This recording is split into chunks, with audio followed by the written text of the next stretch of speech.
think I know everyone here, but my name is Erin Brown. I work in cross-cultural ministry and engagement here at St. Peter's, and it is my delight to be moderating today's discussion. I will give our esteemed panel the opportunity to introduce themselves. And my first question for everyone is to talk about how they first got involved at St. Peter's. So I'll pass it to you, Alejandro.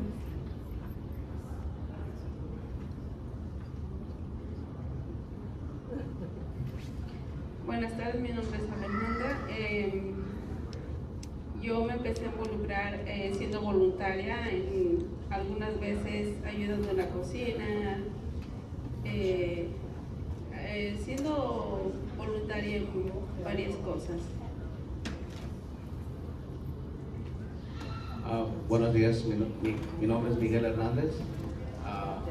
Soy empecé a ayudar al padre Fabián siendo voluntario para ayudar con la pandemia 2020 en la comunidad latina. Hi, I'm Pat Almondrode. I am a member of, well, it's going to take a little explanation. I'll save that for maybe later. But how I got here, how I got involved at St. Peter's, was sort of by necessity. In 1997, I was married at the time to a woman who was a Lutheran minister. And when we split, I was all of a sudden without a church and without a home. So I moved from Brooklyn into Manhattan, stayed with a friend for a while, and was looking for a church, and fortunately found St. Peter's, and I've been here ever since.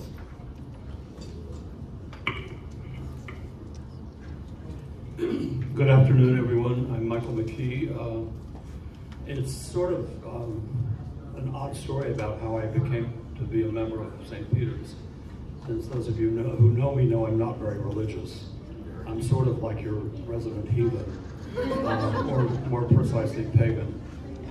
But I got here because my husband, Eric, has been a member since 1980 and sings in the choir.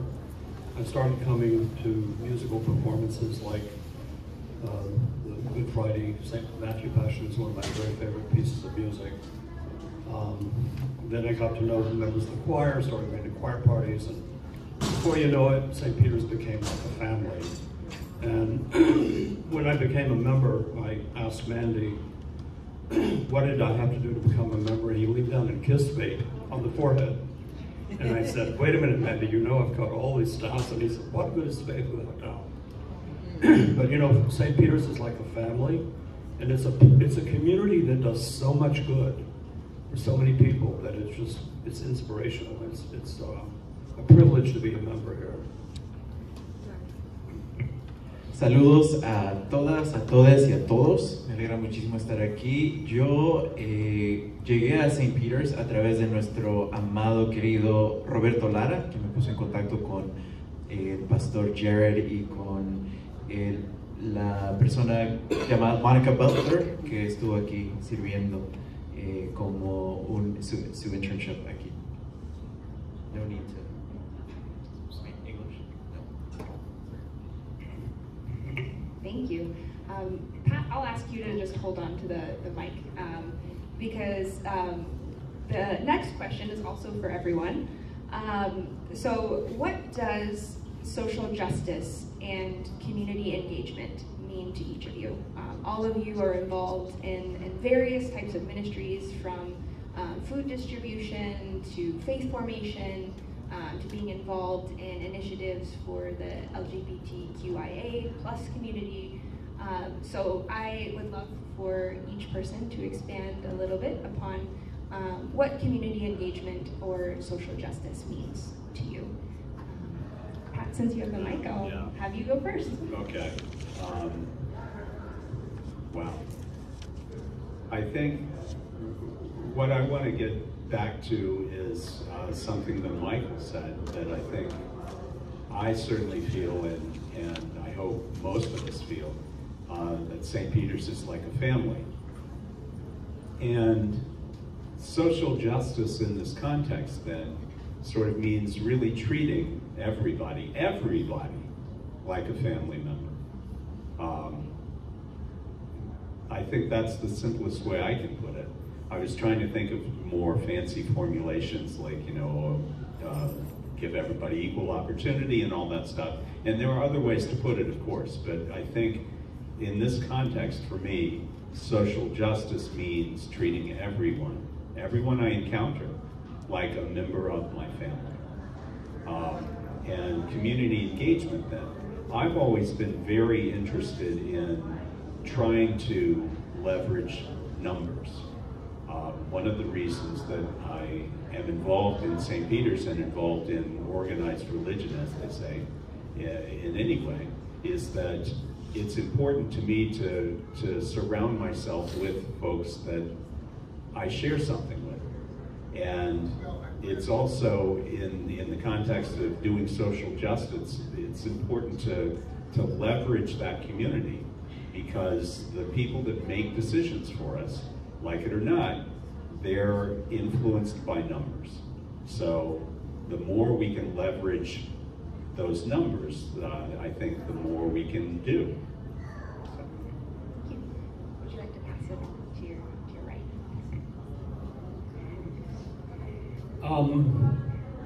Well, some of you know what I do, although I'm technically retired. For about 53 years, I have been a community organizer and tenants' rights advocate. So I have spent a long time helping to organize tenants and educate tenants about their rights and the fight for tenants' rights and the fight to preserve affordable housing. And so even as a child, I was always like a rebel. I'm an Army brat. My father was in the military, and it was like, me and both my two brothers and I, we all rebelled against this, but I was the most extreme. And I've always felt this, burning passion for social and racial and economic justice. And the only way we're ever going to achieve any of that is through organizing. And as Pat said, the people who make decisions for us do respond to numbers, and we should never forget that.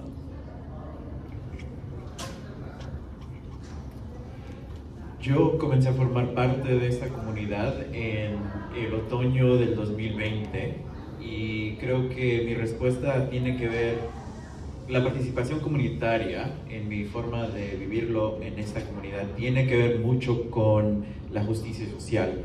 Es decir, que durante ese primer año de la pandemia encontramos formas de poder comunicarnos con toda la gente por medios en línea. Entonces el acceso a servicios en el idioma que conoce la gente y también acceso a servicios a través de los medios tecnológicos cuando teníamos que vivir vidas separadas físicamente, fue mi primer fue cuando comencé a formar parte de esta comunidad.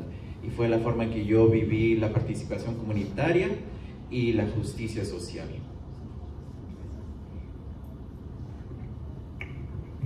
Bueno, yo llegué a la comunidad de San Peter no sé si fue por casualidad, pero venimos a una celebración de mi sobrina de unos 15 años y me sorprendió mucho que en medio de esta ciudad tan grande hubiera una iglesia con la gente que esa calidad que daba, que cuando uno venía a la iglesia lo recibían con mucho amor, sin saber quién era uno. Y entonces me gustó mucho la iglesia y por eso decidí venir, porque también la gente es muy cálida en ese sentido, brinda amor y da mucha confianza y uno se siente como en familia. Y yo nunca había estado en ninguna iglesia así, entonces por eso yo sigo aquí en San Peter.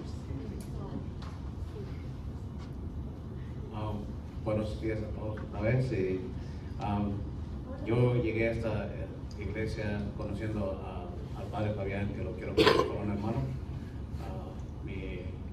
Mi hermano, un hermano menor mío, le detectaron cáncer y no podía acudirlo.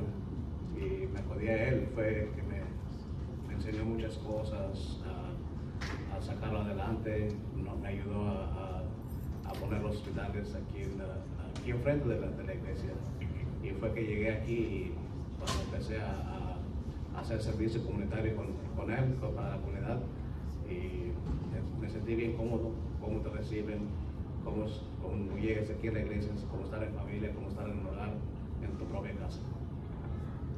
Gracias, Miguel. Yo noto que, pues, con todas esas respuestas que hemos escuchado, pues, la comunidad de St. Peter's no es solamente un edificio, no es una iglesia, sino que estamos afuera de este lugar y haciendo varias actividades, luchando por el prójimo, haciendo muchas cosas. Y también parte de esto es la enseñanza en muchos aspectos. Entonces, yo quiero pedir, la pregunta es para Alejandra y para David. Ellos pues participan un montón en las clases de formación de la fe. Y el año pasado tuvimos la oportunidad de tener el primer acampamento de niños en el verano. Y sí, fue muy lindo. Pues la primera vez que llegué aquí a St. Peter's era el último día de este acampamento y me encantó. Entonces yo quiero pedir a Alejandra y a David que hablen un poquito sobre esta experiencia. La experiencia fue bonita porque convivimos con los niños y vimos lo que al menos yo me di cuenta que lo que les están enseñando lo están como que reflejando, ¿verdad? Porque los llevamos un día a la distribución de alimentos y cuando ellos daban los alimentos decían Dios los bendiga, que tengan bonito día y cositas así, y es algo que uno ve que ellos van aprendiendo y me gustó la experiencia de conocerlos un poquito más a los niños y convivir con ellos.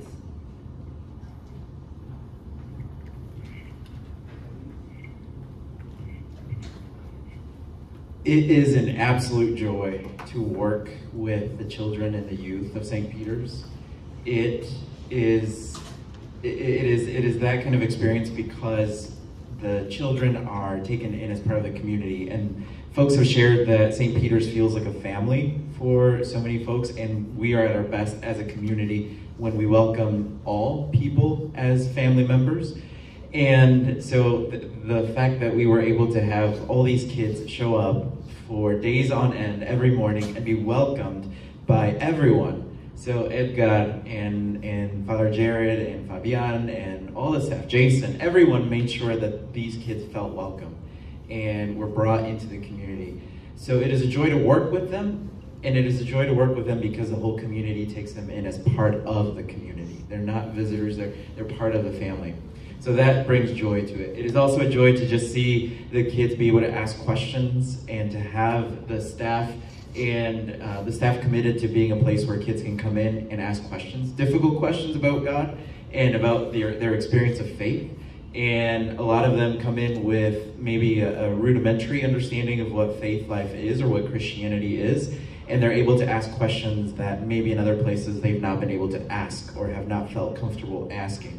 So it's a joy to be able to have a place that welcomes them, makes them feel like a part of the family, and also a place that welcomes their questions. That's been a part of the joy of life here at St. Peter's. Gracias, David. La próxima... Could I just say one thing? Oh, I think yes, one of the great things about St. Peter is that no one ever complains about children or babies crying, which is unlike a lot of churches. Yes. I think that children have their own way of experiencing God, and tears and joy and laughter and running and is part of that. So thank you, Michael. La próxima pregunta que tengo es para Miguel. Alejandra mencionó que los niños tenían la oportunidad de ir a ayudar con la distribución de comidas. Y Miguel, tú has participado en este ministerio por varios años. Y puedes hablar un poquito sobre este ministerio, cómo empezó y cómo ha cambiado después de los años. Okay. Thank you for being here with me, and thank you for inviting me. I'll make a speech phone and I try to read in English. I hope everyone can understand. Good morning, all. Thank you for spending this Sunday morning learning about St. Peter Church and my journey. My name is Miguel Hernandez, and I am the lead organizer of St. Peter Church Emergency Food Program. I grew up extremely poor in Mexico at the age of 7. I realized my parents struggled to put food on the table. I know the feeling of hunger. In my career, I learned the importance of teamwork, commitment, and achieved success even when facing challenge. The COVID-19 pandemic was a huge challenge. Families lost their loved ones. Many lost jobs and could not longer provide.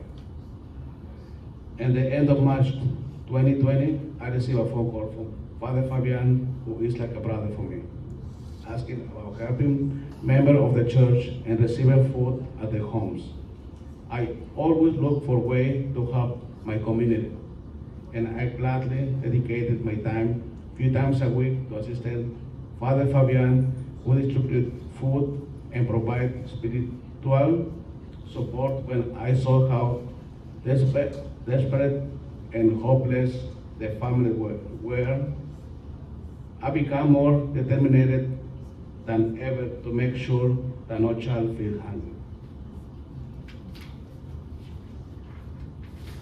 We started with 60 families shopping, packing, and delivering the food package door to door in 3 bottles.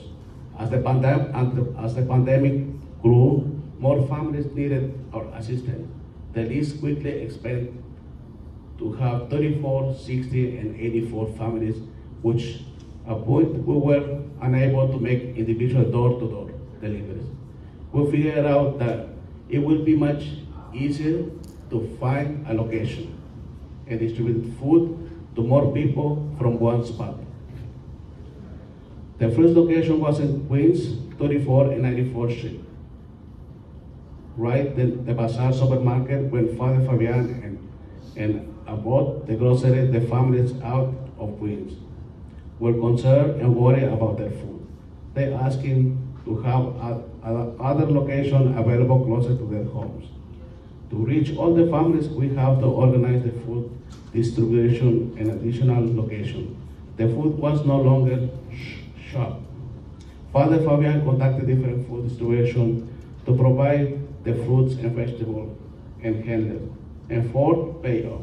Father Juan Carlos, Father Miguel, Pastor Joe, Amy from Brooklyn Navy Yard, and Lucero Produce. And more provided the food for our program. We expand to have 3 locations in the Bronx, 1 in Manhattan and 1 in Queens. I'm sorry.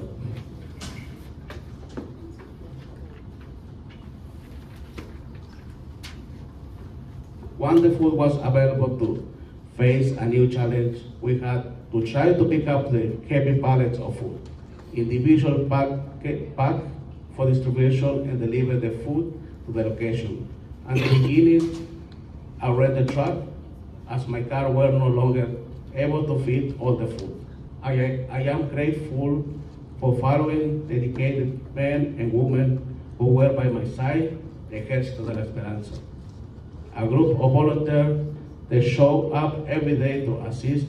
In addition, Jose Luis, Jacobo, Jaime, and more use their own cars to help with this program.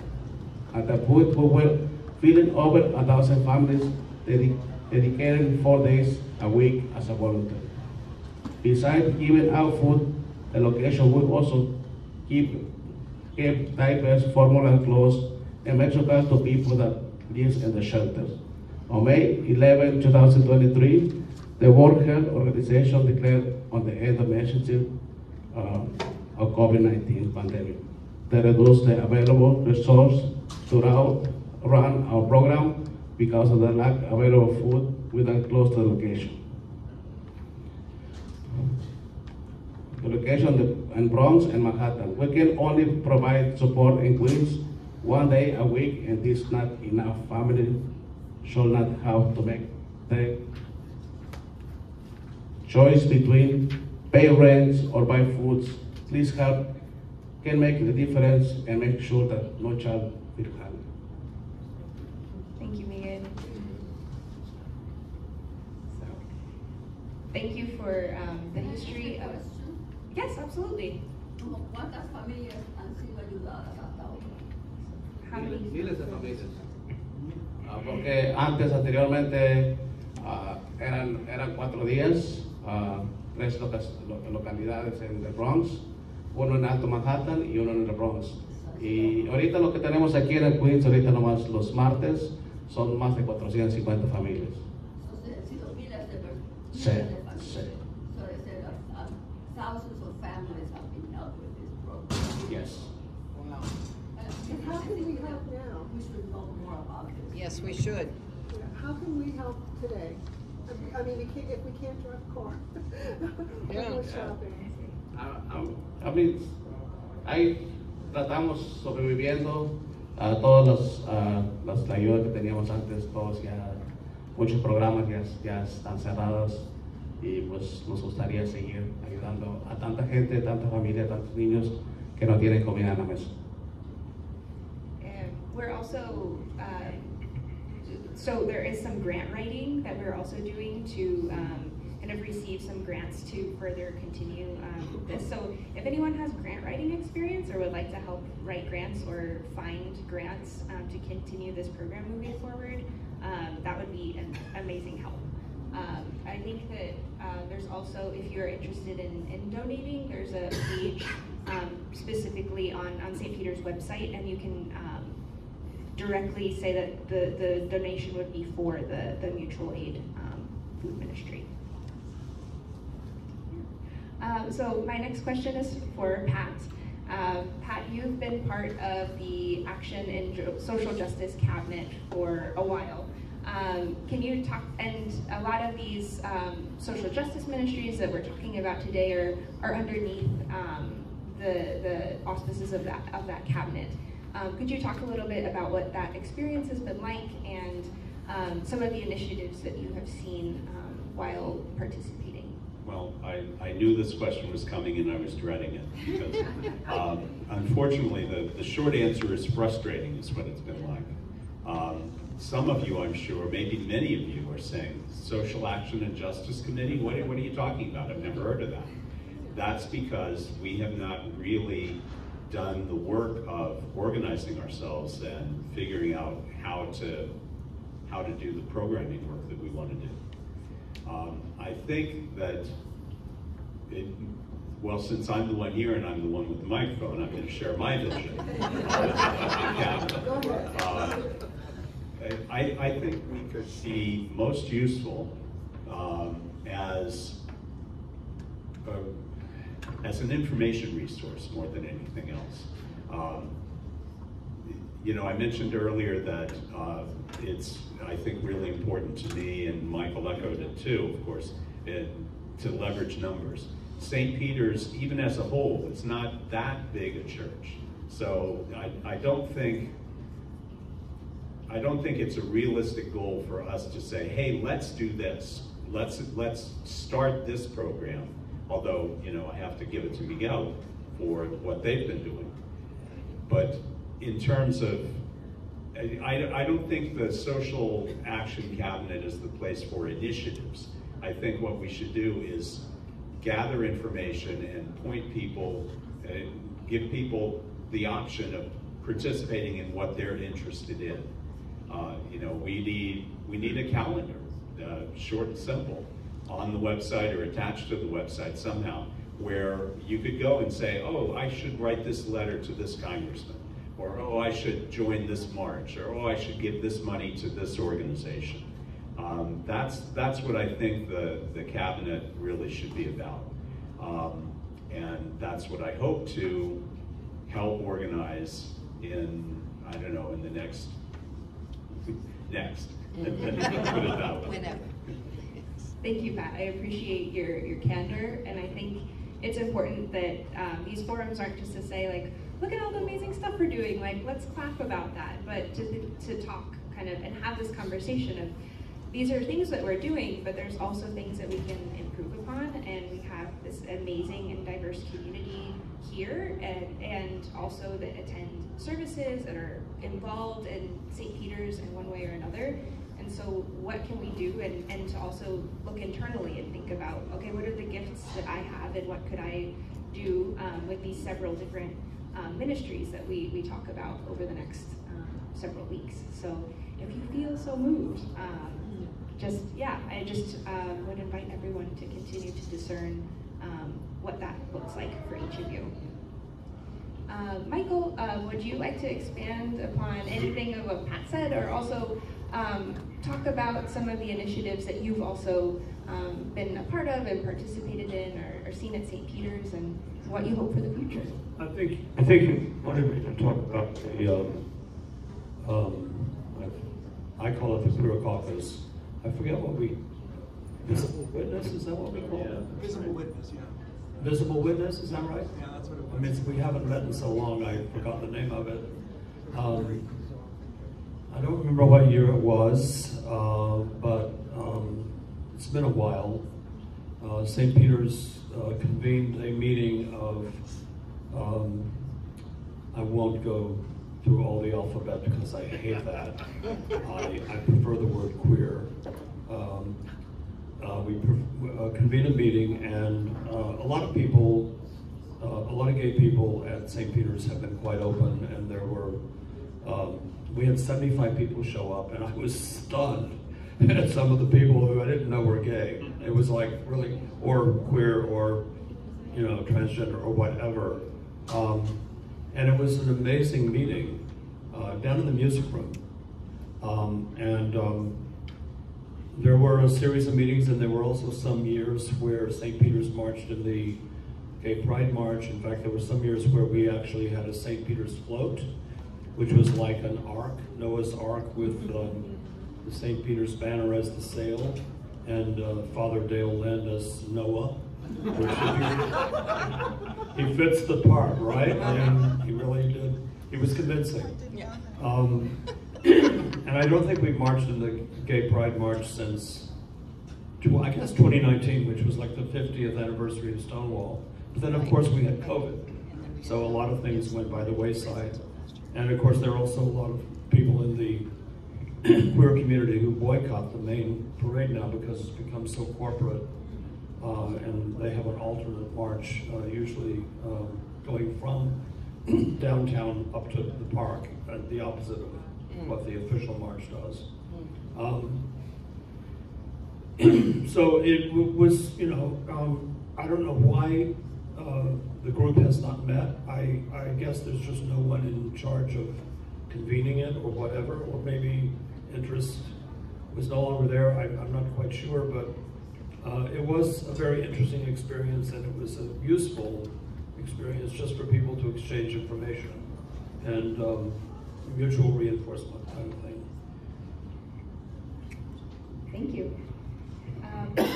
Are there any questions in the audience at this moment? I would love to open it up for some more conversation if there's any other questions, comments.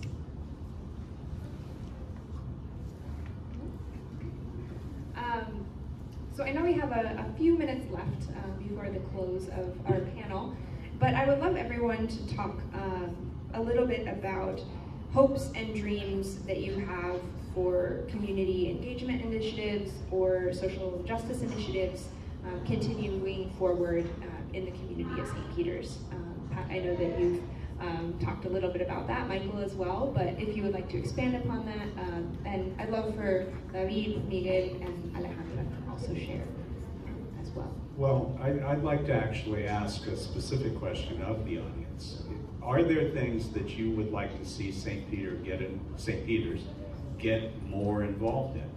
Or are there particular causes or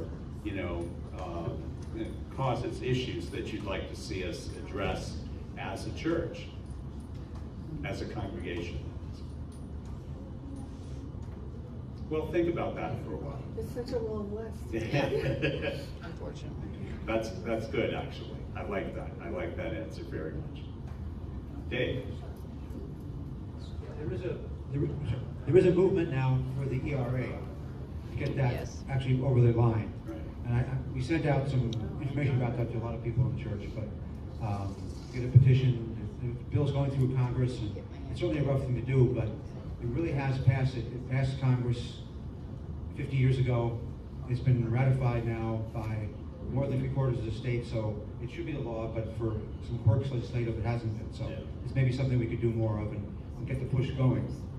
And get the information, like you say, on the website. Yeah. Be great for that. This is exactly what I was talking about, you know, where issues bubble up from different people in the congregation or from outside the congregation. And we just want to make folks aware, you know, and give them an opportunity, give all of us an opportunity to engage in whatever way with those particular issues, whether it's marching, or whether it's donating, whether it's signing a petition, you know, whatever it is involved. So I would like to very much see the Social Justice Cabinet be that clearinghouse of information. I would like to see us also get more involved as a congregation with the church-wide, how do I put this? I'd like to see us have more input and more influence in the actions of the ELCA as a whole. I think we're well known, and I think we're also, you know, we certainly do have a presence, but I would like for us, again, it's talking about leveraging numbers. You know, I'd like to see us leverage our prominence and our experience and our location here in, you know, the heart of New York, and really influence the church as a whole. Cheryl, you had a question? I just wanted to say, I don't know how to phrase this, which is pathetic since I'm a writer, about causes. But I keep going back, not to channel Joni Mitchell, who's not a relative, but when you go back to... You never know. You know, it was fun time, I could sing like that. But, you know, she said, gotta get back to the garden. I never, which is from Woodstock for anybody that's my age. Thank you, Kid. But the first thing we were told to do was to take care of the earth. And I have, in my career, you know, done an awful lot with, you know, green buildings, etc. But it always just seems to fall to the wayside. I don't know what to do in the church situation. I remember 15 years ago trying to get all the churches together so that when people would see churches leading in the #1 stewardship job we got. But it seems there's so much to be upset and worried about. You know, we kicked the can down the road to your generation and the people having children now. I unfortunately have to read the International Council on Climate Change reports all the time. And then I wish I could take drugs, so I go and have lemongrass tea. But it's bad. It's really bad. And we've defaulted on the first commandment we got before the 10 Commandments. So I don't know what to do, but we've got to do something. I really appreciate that, Cheryl. Yes. There's a fairly strong, but can always get stronger, it can always get, you know, more visible, movement among the faith community, not only in New York City, but across the country, to engage with this issue. And it includes, in fact, not only the folks that you'd usually expect, you know, the sort of progressive Protestant denominations, it also includes, there are evangelicals for the environment. You know, yeah, exactly. I mean, who knew, right? But there's, that is out there. There are folks working in that space all the time. There's an organization called Lutherans Restoring Creation. Look them up. It's a really good website. I used to be the secretary. I'm no longer on the board, but at any rate, there is opportunity for engagement. There are people that are doing that work, and I'm sure they would welcome your interest and participation. And now we have a king. We have a cake, yes. I wanted to mention on this theme of the environment that people know that in the process of restoring the sanctuary, we consulted with a historic preservation consultant. In part, that came out of the necessity of ensuring that when we hit 50 years of age, we'll still be eligible for listing on the National Register of Historic Places. And so everything we're doing now is this effort to undertake this work with historic preservation in mind. We had a meeting last week with that consultant to sort of debrief where we're at, and we have the rebuilding of the lower level seated behind us there. And she brought up with us the need to start also speaking about historic preservation from the perspective of the environment, and that is a huge movement in the historic preservation community. And so we're beginning to sort of think through what some of the guiding principles, guiding language, we've kind of already done it, and we have some great examples, I won't go into them, in the sanctuary, where we took decisions that have longevity in mind, or reuse of things in mind, or manufacturing things in ways that are done, by small shops, et cetera, et cetera. The Oregon is a good example of that. Anyhow, just to mention that I think it'll be one of the themes that will emerge in the guiding principles of this initial campaign, but then also as a way of continuing there'll be articles and these kinds of things written about our rebuilding, and as that, to your point, Pat, as being a place of information. So in these articles that are written about the Oregon, for example, are written about rebuilding the sanctuary, the lower level, to raise up that theme and some of the principles that we can follow and encourage others in the historic preservation movement to follow similar pathways. Thanks, Jared. Lars, I'll give you 1 minute. Comment and question, only comment short. No, I think I really appreciate this panel. I think it's made a lot of us start to think a little bit more than than we have in a while. At least that's my case, and about sort of volunteering and the importance of it.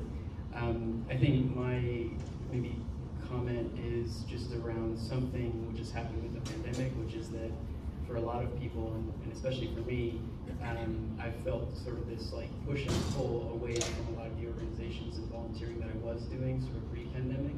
It was slow, like sometimes I would just sort of, just get drawn away from it. Sometimes the organizations would actually not be able to do anything because of different travel restrictions or things like that. And so I think my question is just how do we sort of work within that dynamic, which is that people have suffered a lot of burnout, are getting a lot more pulled into work, even more so than I think before sometimes with the remote capacities and just generally need for people to survive and these higher prices and everywhere. So I think my question is how do you see the church, or this is a big question, but in terms of the church and in terms of like connecting to community and connecting to organizations, how do we meet people where they're at?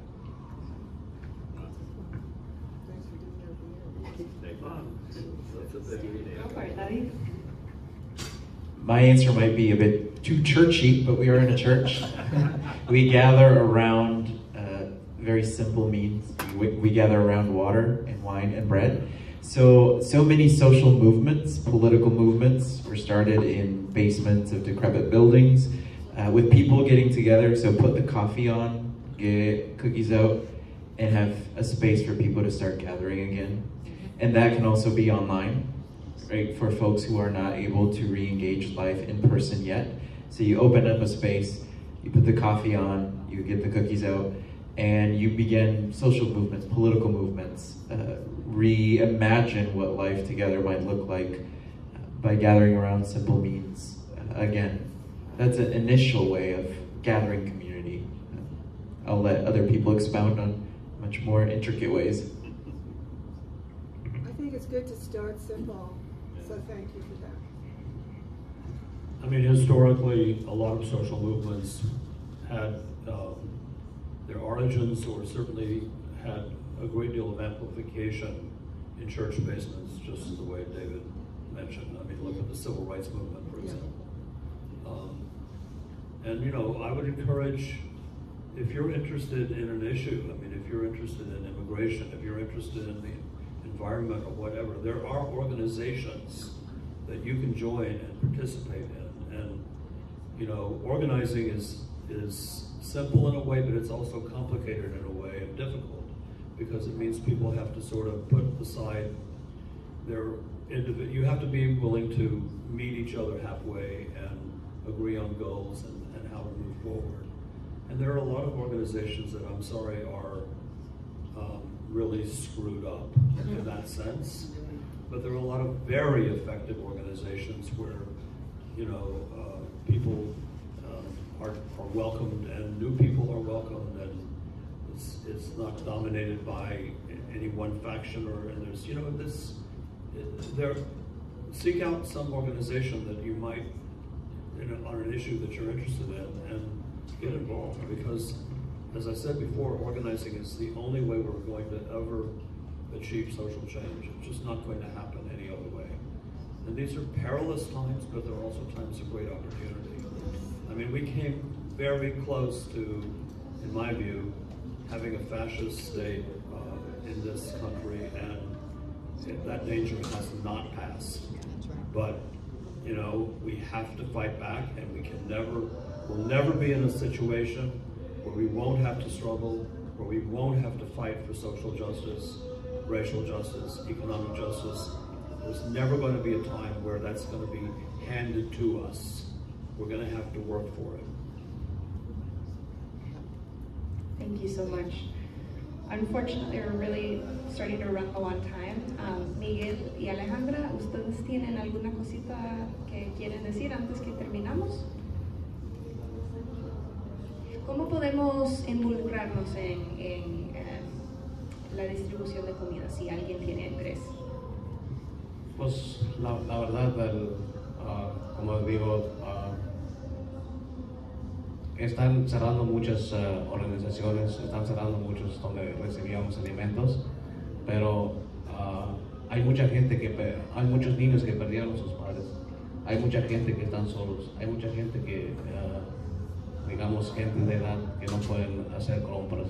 A mí me gustaría, como empezamos antes, llevar la comida de casa en casa, pero ya es imposible, ya los alimentos están escasos.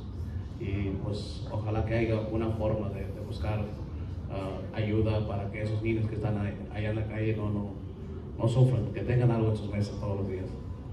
Gracias, Miguel. Pues yo solamente quiero darle las gracias a todos por el apoyo que dan y que Dios los bendiga. Gracias. Gracias, Alejandra. Thank you all for participating, for being here this afternoon. And I think at the end of this conversation, I feel this fire just, I think, burning in this space. And I really hope that doesn't go out. And I really hope that this conversation and these questions and concerns that have been brought up aren't just something that, like, oh yeah, that was a cool conversation, and then just kind of fizzle out. But what are the ways that we can use this energy and think more critically about how we can address some of these things in community together. So I think that's what these forums are all about. So thank you so much to all of you. A round of applause to our wonderful panel. And next week we'll be talking about music. So feel free to join us again.